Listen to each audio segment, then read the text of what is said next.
नमस्कार दर्शकों, आप सभी का द बरखा रिपोर्ट में बहुत बहुत स्वागत है। आज हम सभी भारत की राजधानी दिल्ली में हैं और यहाँ पर हमारे साथ कांग्रेस के युवा कांग्रेस की जो राष्ट्रीय प्रवक्ता है हमारे साथ भूदेव शर्मा जी हैं। भूदेव जी, आपका हमारे चैनल में बहुत बहुत स्वागत है। जी धन्यवाद। जी भूदेव जी, जैसे कि अभी तो चुनाव का माहौल तो हमारे देश में हमेशा ही रहता है, पर इस टाइम पे एक बिहार जो चुनाव है वो पूरे देश का मुद्दा बना हुआ है।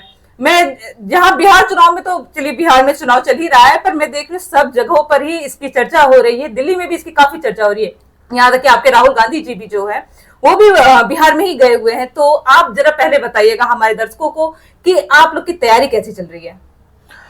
जी देखिए, बिहार का चुनाव नहीं है, आज ये पूरे देश का चुनाव बन चुका है। क्योंकि जिस तरह से भारतीय जनता पार्टी वोट चोरी करके जो सरकार बनी हुई है, वो हमारे नेता राहुल जी ने जिस तरह सबके सामने उजागर किया है, तो उसका परिणाम आपको बिहार चुनाव में देखने को मिलेगा। बिहार की जनता बहुत समझदार है, बिहार के युवा पढ़े लिखे हैं। हम जानते हैं कि देश के अंदर आईएएस पीसीएस में बिहार के युवाओं का कितना रोल होता था। आज वो ये समझ चुके हैं कि देश का प्रधानमंत्री वोट चोरी करके प्रधानमंत्री बना हुआ है।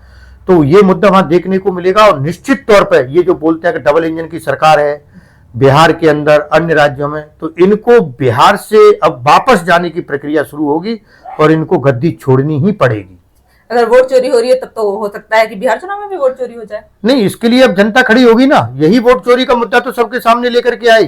जिस तरह से चुनाव आयोग, जो आज भारतीय जनता पार्टी की एक संस्था बन चुका है और भारतीय जनता पार्टी के साथ मिलकर के, अमित शाह जी के साथ मिलकर के, मोदी जी के साथ मिलकर के जो वोट चोरी करने का काम कर रहे हैं, वही तो रोकने का काम बिहार की जनता करेगी, सबके सामने लेकर के आएगी। मैं निश्चित तौर पर कहता हूं इस बार इनका वोट चोरी का मुद्दा भी, वोट चोरी ये नहीं कर पाएंगे और बिहार से हमारी जो महागठबंधन है तेजस्वी जी के नेतृत्व में वहां सरकार बनाने का काम करेंगे। तो तेजस्वी जी ने तो अभी तेजस्वी प्रण करके एक अपने मैनिफेस्टो जो है वो जारी किया है, पर उसमें राहुल गांधी जी का फोटो नहीं है। नहीं देखिए, ये तो एक ह्यूमर बनाने की कोशिश की जाती है।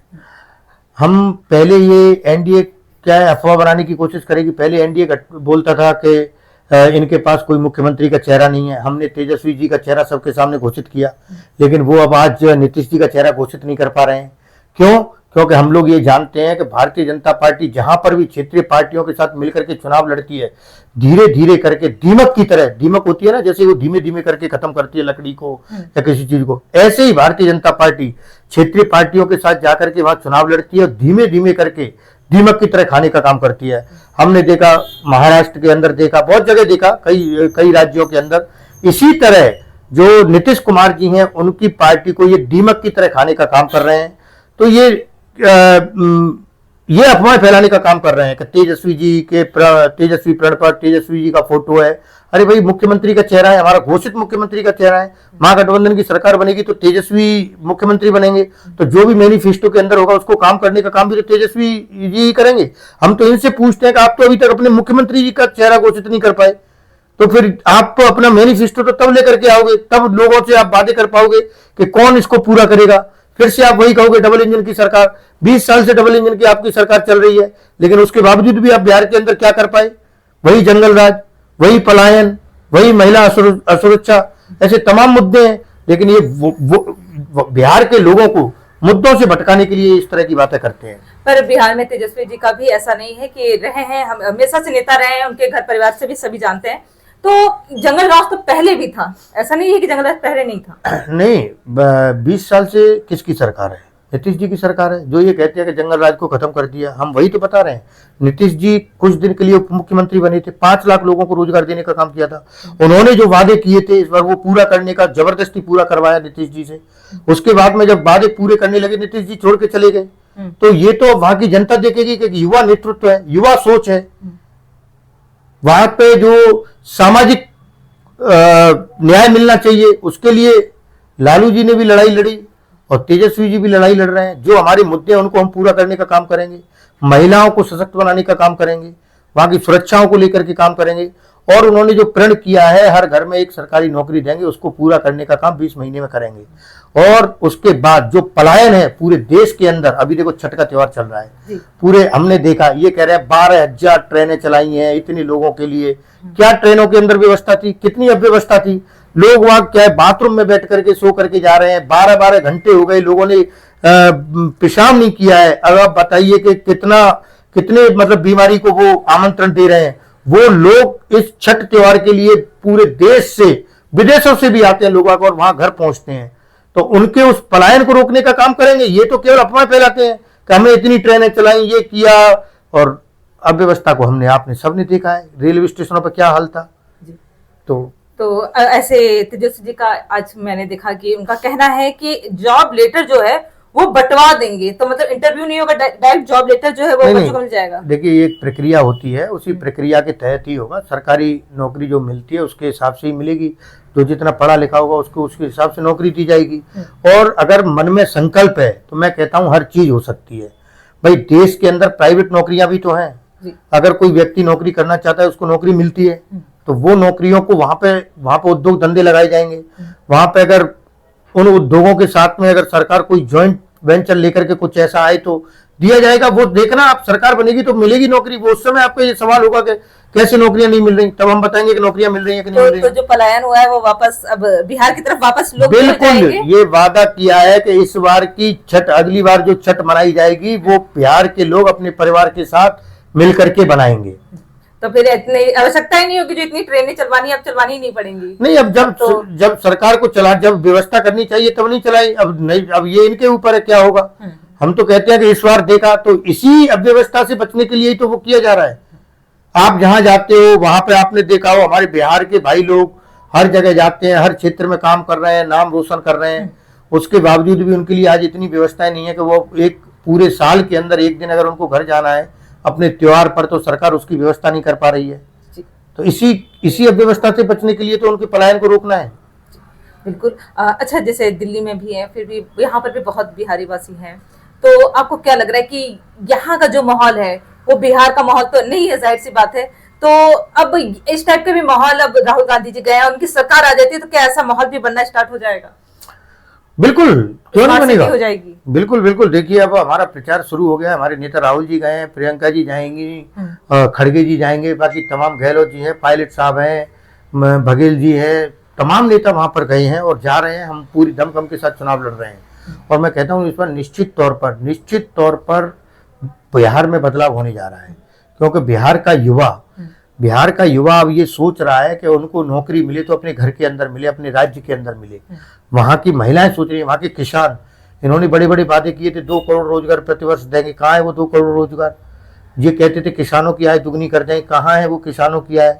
स्मार्ट सिटी बनाएंगे, कितनी स्मार्ट सिटी बनाएंगे? अभी देखो बिहार के अंदर हर हफ्ते कोई ना कोई पुल गिर रहा है। कितना भ्रष्टाचार है, कितने पुल गिर रहे हैं बिहार के अंदर, बताइए। और अभी मैं तो आज खबर पढ़ रहा था कि बिहार के अंदर जो कल छठ मैया का जो बनाई गई उसके अंदर कितने लोगों की जान चली गई, नदियों में उनमें डूब गए। तो ये अव्यवस्थाएं हैं, इसी अव्यवस्था से जो बचना चाहती है बिहार की जनता, उसी के लिए तो वोट करेगी। तो आरजेडी इस बार अगर आ जाता है तो ये व्यवस्था एकदम सही हो जाएगी, सुचारू रूप से चलेंगी। नहीं, बिल्कुल, हम तो कह रहे हैं कि महागठबंधन की अगर सरकार बनेगी तो सारी व्यवस्थाओं को ठीक किया जाएगा। सरकार जो अच्छा काम कर सकती है वो काम करेगी। हमारे मैनिफेस्टो के अंदर जो हम वादे कर रहे हैं उन वादों को पूरा करने का काम करेंगे। भ्रष्टाचार पर कड़ा प्रहार होगा।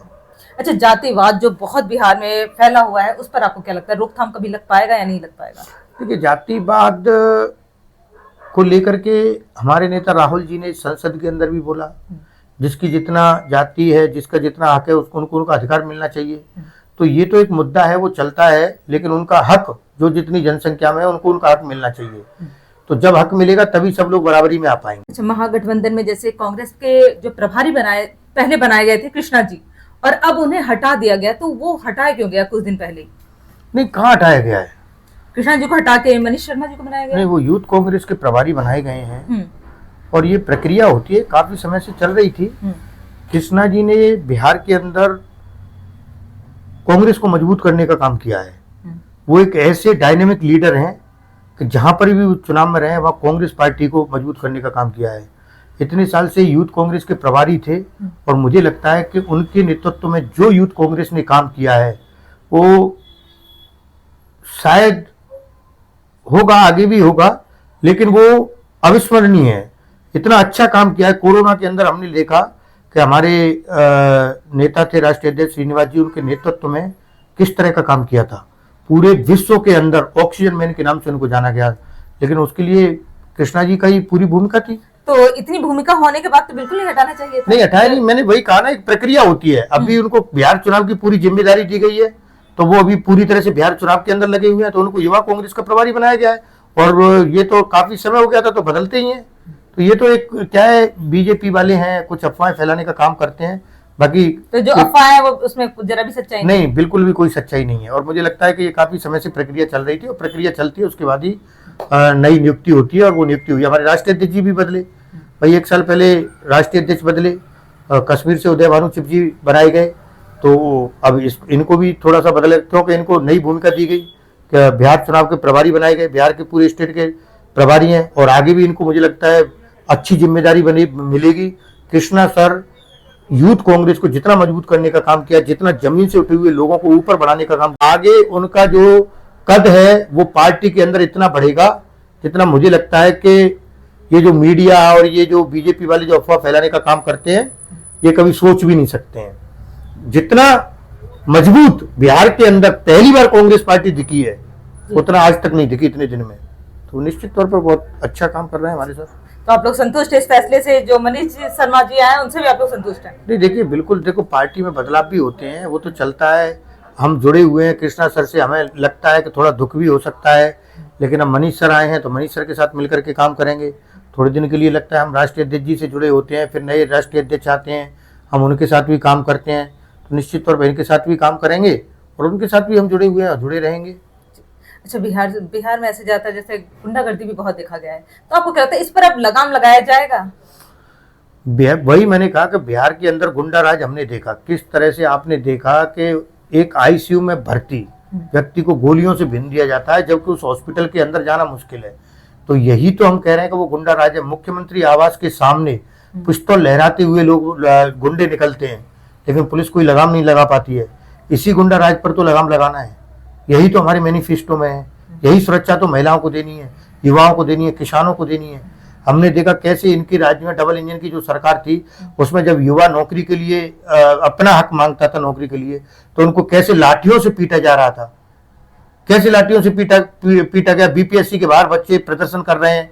प्रदर्शन करना इस देश में अब कोई अधिकार नहीं रहा है। प्रदर्शन करने पे ऐसे लाठियों से पीटा जाएगा, तो ये हमने देखा है, तो उसी को तो लगाम लगाना है। खैर, बिहार वासियों ने बहुत कुछ देखा है। एक मॉडल थी और उनके दोस्त थे, उनका भी मर्डर पूरे बिहार वासियों ने देखा है। तो ऐसे तो बहुत कुछ देखा है, पर क्या अब आगे देखने को मिलेगा ऐसा चीजें या नहीं? बिल्कुल, देखिए हम कहते हैं कि तेजस्वी जी एक युवा नेतृत्व में, युवा सोच वाले हैं। 21वीं सदी का भारत बनाना है, तो तेजस्वी जी निश्चित तौर पर उस बिहार को बदलने का काम करेंगे। भूदेव जी, अपनी जनता से कुछ कहना चाहेंगे? बिहार की जनता से भी कुछ कहना चाहेंगे? जी बिल्कुल, देखिए मेरा बिहार की जनता से अनुरोध है कि इस बार परिवर्तन के लिए वोट दें, युवा नेतृत्व को वोट दें, और बिहार में जो पलायन हो रहा है उसको रोकने के लिए वोट दें। बिहार के युवा अपनी नौकरी के लिए, महिलाएं अपनी सुरक्षा के लिए, और किसान अपनी फसल के उचित मूल्य के लिए वोट दें। और मैं कहता हूं कि 6 को और 11 को जो चुनाव होने वाला है बिहार के अंदर, उसमें बढ़ चढ़ करके आप वोट दें, और छठ पर जो भी व्यक्ति बाहर से आए हैं वो बिना वोट दिए हुए न जाए। निश्चित तौर पर इस बार महागठबंधन की सरकार बनेगी और उनके पलायन को रोकने का काम किया जाएगा। बहुत बहुत धन्यवाद आपका। बिहार वासी हैं वो प्लीज अपना वोट दें, और देख लें उनको जिसको भी वोट देना है वो दें। जांच करके परख के ही वोट करें, और वोट जरूर करें। बहुत बहुत धन्यवाद आपका।